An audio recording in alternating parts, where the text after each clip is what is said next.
devenu millionnaire à l'âge de 21 ans et depuis, j'ai généré plusieurs dizaines de millions d'euros grâce à mes business. Tout ça, j'ai pu le faire en partie car j'ai été obsédé depuis mes 16 ans par la découverte des principes, des concepts qui permettent à certaines personnes de devenir extrêmement riches alors que d'autres restent pauvres toute leur vie. Dans cette vidéo, je vais donc partager avec vous 9 conseils qui peuvent vous aider si vous voulez devenir riche dans les prochaines années. Allez, c'est parti!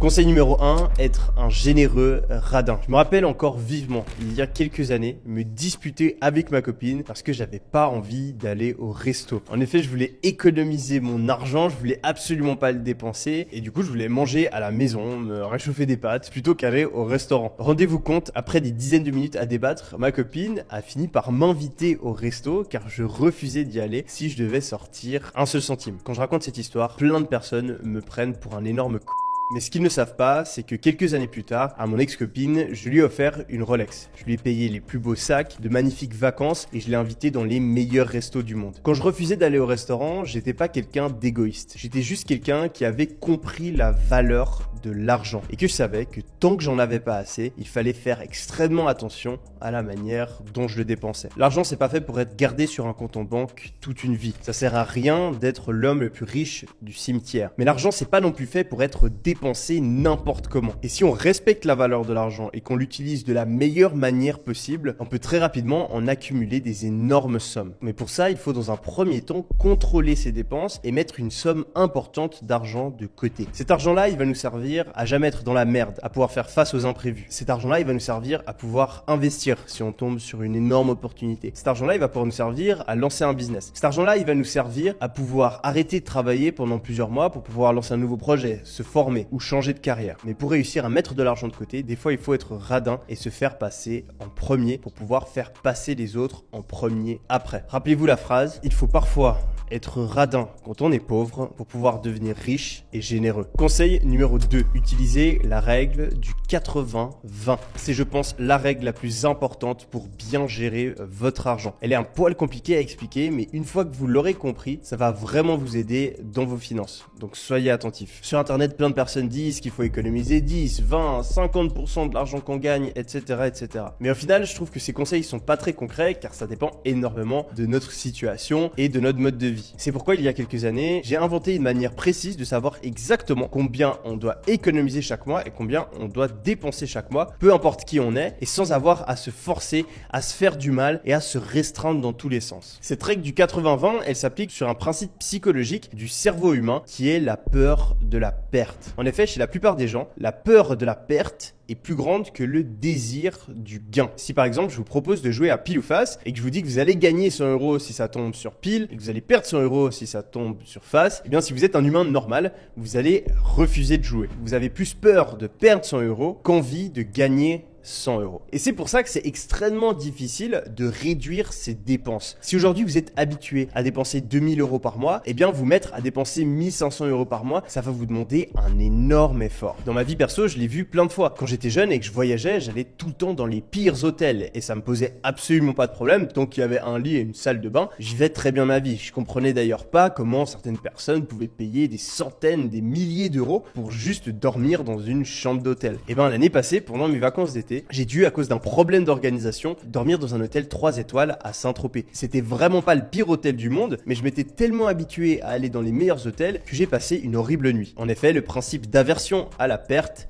était en train d'agir et je ressentais la douleur de faire baisser mon niveau de vie. Et c'est pour ça que la règle du 20-80 est si puissante. Pour l'appliquer, il vous suffit de trouver le montant en moyenne que vous dépensez actuellement chaque mois. Ça peut être 1000, 2000 ou 10 000 €. Vous allez ensuite vous rappeler toute votre vie de ce montant-là, car il va vous permettre de définir combien vous devez économiser et combien vous pouvez dépenser tous les mois. C'est très simple. En fait, tous les mois, vous allez regarder combien vous avez gagné. Imaginons qu'actuellement, je dépense 2000 € par mois. Je vais donc garder ce chiffre en tête. Et tous les mois, à partir de maintenant, je vais regarder combien j'ai gagné. Imaginons que j'ai gagné 3000 € ce mois et que j'avais l'habitude de dépenser 2000 €. Je vais faire 3000 moins 2000, c'est égal à 1000. Et ces 1000 €, je vais les placer dans deux catégories. Les 20%, du coup 200 € que je vais pouvoir dépenser comme je veux pour me faire plaisir. Et les 80%, 800 € que je vais m'obliger à économiser. Même chose, si demain je gagne 10 000 euros, je vais faire 10 000 moins 2 000 égale 8 000. Sur ces 8 000 euros, je vais prendre 20%, 1 600 euros que je vais utiliser pour me faire plaisir et je vais économiser les 6 400 euros restants, etc., etc. Et cette règle, vous pouvez littéralement l'appliquer toute votre vie et je l'utilise encore personnellement. Conseil numéro 3, pay yourself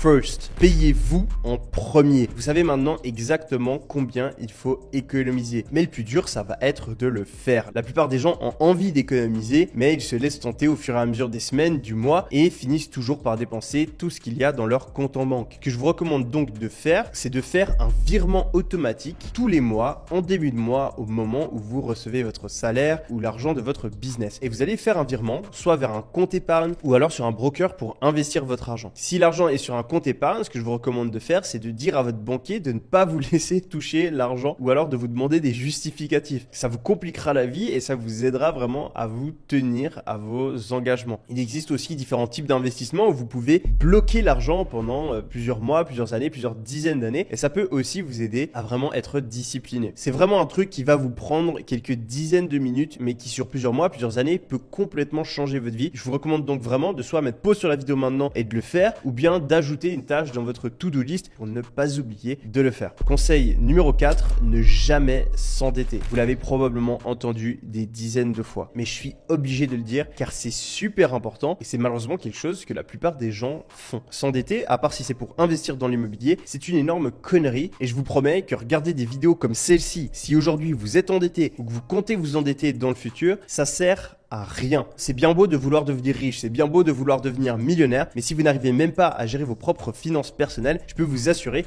que vous n'allez jamais réussir. C'est comme dire qu'on veut aller jouer en NBA alors qu'on n'arrive même pas à faire un lancer franc. Il faut commencer par les bases. Si vous êtes endetté à cause de mauvais choix que vous avez fait par le passé, la première étape, ça va être de tout rembourser. Et si vous avez la chance aujourd'hui de ne pas avoir de dettes, ne tombez jamais dans ce piège. Parce que si on réfléchit, avoir des dettes et donc payer des intérêts, c'est littéralement se faire escroquer. En fait, quelqu'un, un organisme de crédit, une banque, est en train de vous voler votre argent juste parce que vous êtes impatient. Vous êtes en train de payer de l'argent, payer des intérêts sans rien recevoir en retour. Si vous aviez juste attendu 1, 2, 3 mois de plus avant de faire une dépense, eh bien, vous n'auriez jamais dépensé l'argent en intérêt. Conseil numéro 5, choisir attentivement son occupation. Il existe 5 occupations différentes qui sont réellement utiles. La première, c'est d'avoir un emploi qui vous passionne, être médecin, être avocat, être vétérinaire, etc. La deuxième, c'est d'avoir un emploi qui vous fait gagner beaucoup d'argent. Cabinet de conseil, banquier, avocat, investisseur, cadre, etc. Ce type d'emploi, ça peut vous permettre de bien gagner votre vie, bien mettre de côté, potentiellement investir dans l'immobilier, gagner en expérience, etc. Troisième type d'emploi, c'est un emploi vraiment alimentaire, juste pour gagner l'argent qu'il vous faut pour survivre pendant que vous préparez votre nouvelle carrière. Typiquement, si vous voulez lancer un business et que vous n'avez pas de parents, pas d'argent de côté, eh bien vous allez être obligé de trouver ce genre de taf. Si vous le faites, je vous recommande fortement de prendre un emploi qui ne vous fatigue pas trop mentalement. Comme ça, vous pouvez garder votre énergie mentale pour apprendre des choses, lancer votre business ou préparer votre future carrière. Idéalement, vous pouvez même trouver un emploi qui vous permet de vous former en même temps que vous travaillez. Par exemple, si vous êtes gardien de nuit, vous pouvez écouter des livres audio, travailler sur votre business en même temps que vous taffez. Si vous êtes jardinier, vous allez pouvoir écouter des vidéos YouTube, des livres audio, vous former, etc. Mais si vous avez un travail de comptabilité, vous êtes derrière votre ordi et que vous rentrez complètement épuisé chez vous, ça va être beaucoup plus difficile d'avancer sur vos projets perso. Le quatrième type d'emploi qui peut être intéressant, c'est un emploi que j'appelle stratégique, où vous allez chercher un emploi qui va vous permettre d'apprendre des connaissances stratégiques pour lancer votre propre business ou préparer votre future carrière. Par exemple, si vous voulez faire du e-commerce, eh bien vous pouvez trouver un emploi comme copywriter, responsable de com, media buyer, email marketer, CMO ou même service après-vente, etc.,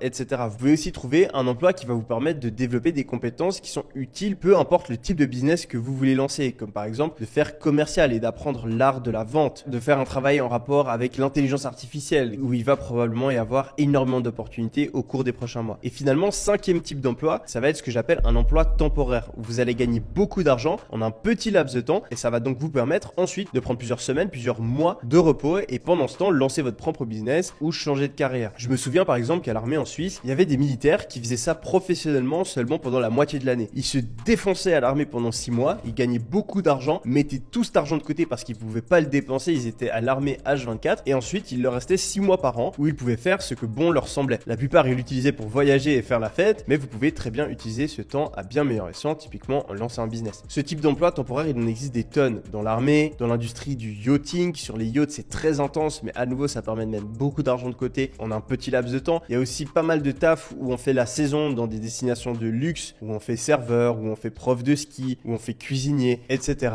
etc. Sixième conseil, ça va être de lancer un business. Il y a deux manières de dépenser votre temps. Soit vous êtes employé avec un des emplois que j'ai mentionné juste avant, ou alors vous êtes en train de travailler sur votre propre business. J'en parle depuis 5 ans sur cette chaîne. En 2018, tout le monde me prenait pour un fou et aujourd'hui, il y a un jeune sur 2 qui veut avoir son propre business. Les choses ont changé et je suis extrêmement content qu'il y ait de plus en plus de personnes qui comprennent que lancer un business, ça peut vous permettre de gagner plus d'argent, mais aussi de vivre une vie bien plus palpitante. Bien sûr, c'est pas tout rose et ça demande énormément de sacrifices, mais je pense que ça en vaut largement la peine. Le truc, c'est que c'est super important de commencer tôt. Et on arrive à mon 7e conseil, qui est de sacrifier 5 ans de sa vie. Si vous voulez réussir à devenir riche, très riche, à obtenir la vie dont vous rêvez, ça ne va pas se passer en un claquement de doigts. En général, ça va même prendre entre 3 et 5 ans. Parce qu'il va falloir se former, changer sa manière de penser, apprendre des compétences clés et surtout essuyer plusieurs échecs afin de pouvoir apprendre de ses erreurs et atteindre le niveau nécessaire à notre réussite. Du coup, ce que je vous conseille de faire, si vous prenez vraiment ça au sérieux et que vous voulez vraiment devenir riche, ça va être de sacrifier 5 ans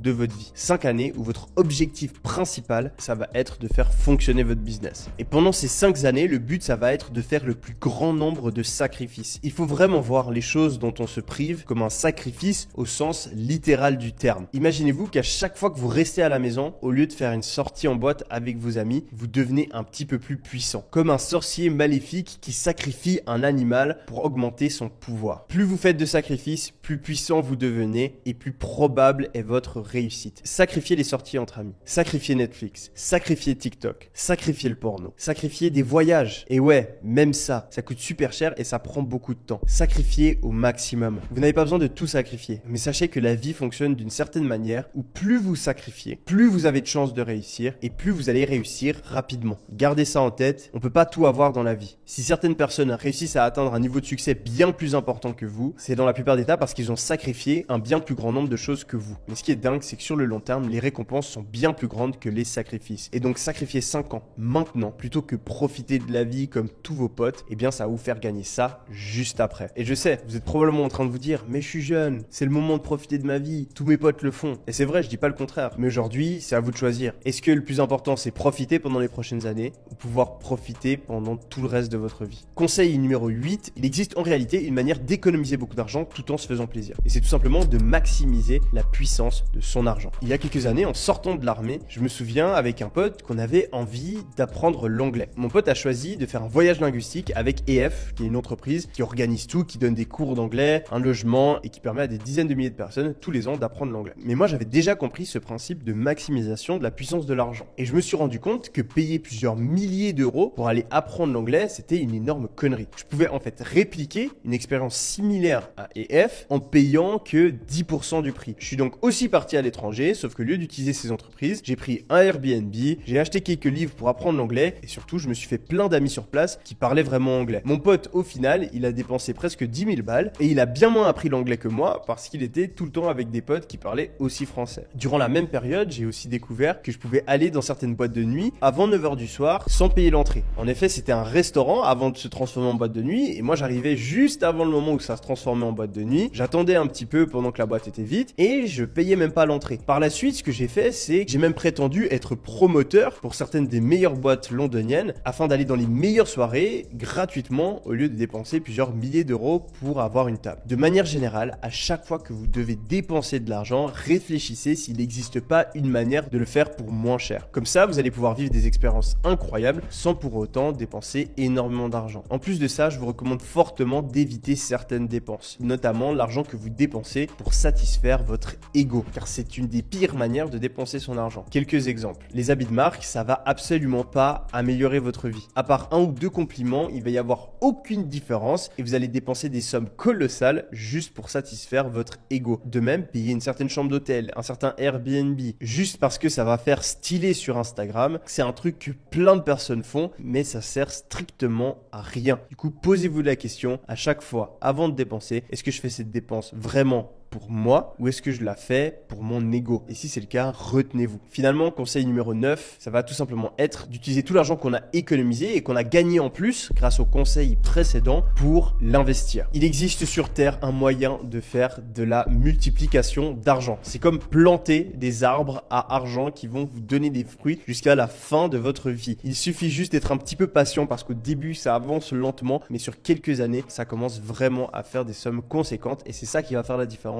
entre des personnes qui stagnent et des personnes qui deviennent toujours plus riches. Investir, ça a l'air super compliqué, ça a l'air super risqué, mais au final, c'est très très simple. En quelques heures, vous pouvez investir aussi bien que certains traders professionnels. Vous avez juste à choisir une stratégie d'investissement passive où vous allez investir seulement une fois par an, une fois par mois maximum. Une stratégie où vous achetez des ETF, des fonds diversifiés où votre argent est réparti dans des dizaines, des centaines d'investissements différents. Et ce que je vous recommande vraiment de faire, c'est de supprimer la friction. La plupart des gens n'investissent pas à cause d'une fameuse friction. En fait, on ne sait pas comment investir, on n'a pas notre argent au bon endroit, faut faire un virement, on a peur de faire de la merde, etc. Et donc, on repousse, on procrastine et au final, on le fait jamais alors que ça prend quelques heures. Je sais que personnellement, j'ai remis à plus tard le fait d'investir pendant plusieurs années et que j'ai perdu énormément d'argent à cause de ça. Du coup, si vous pouvez retenir une seule chose de cette vidéo, c'est tout simplement de commencer à investir maintenant. Et j'ai d'ailleurs fait un guide qui résume de la manière la plus efficace possible comment vous pouvez investir en tant que débutant et je vais donc le faire apparaître comme annotation maintenant sur la vidéo et je vous recommande donc de cliquer dessus et de passer à l'action pour améliorer vos finances dès maintenant. C'était Yomi, on se retrouve très prochainement. Allez, ciao!